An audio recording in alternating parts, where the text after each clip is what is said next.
राजा महादेवाचे भक्त होते. महादेवाच्या मंदिराच्या समोरच राजांच्या देखील महाराजांचे सावाजी भोसले यांच्या म्हणून म्हटलं की राय गडावर खडे पसरले शिवरायांच्या पायी.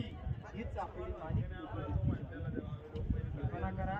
आज आपण रायगड पाहतोय. या पडक्या अवस्थेमध्ये आपल्याला रायगड पाहायला भेटतो. रायगडच नव्हे तर महाराष्ट्राचे 365 गडकिल्ले पहा, आपल्याला एकही देखील किल्ला असा शाबूत पाहायला भेटत नाही की त्याच्यावरती लाकडी स्ट्रक्चर, की त्याच्यावरच्या इमारती अजूनपर्यंत जसे आहे का कुठल्या गडकिल्ल्यावरचे नाही. मग महाराष्ट्राचे गडकिल्ले असे उद्ध्वस्त का? आणि राजस्थानचा फक्त महाराणा प्रताप यांचा चित्तोडगड सोडला तर बाकीचे गडकिल्ले बघा अजून कारण की मराठी कुणासमोर शरण गेले नाही. मराठा कुणासमोर झुकला नाही, वाकला नाही. तर मराठ्यांचे गडकिल्ले असू. राजस्थानचे राजपूत झुकत वाकत आले तर त्यांचे गडकोट अजूनपर्यंत शाबूत आहेत. इतिहासामध्ये नोंद आहे.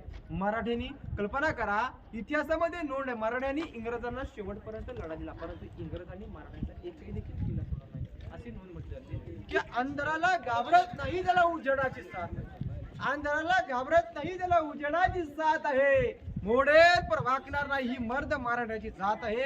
ही मर्द मराठ्याची जात आहे. बोला छत्रपती शिवाजी महाराज की जय. आपल्या राजांचा राजवाडा, राजवाड्याला अटॅच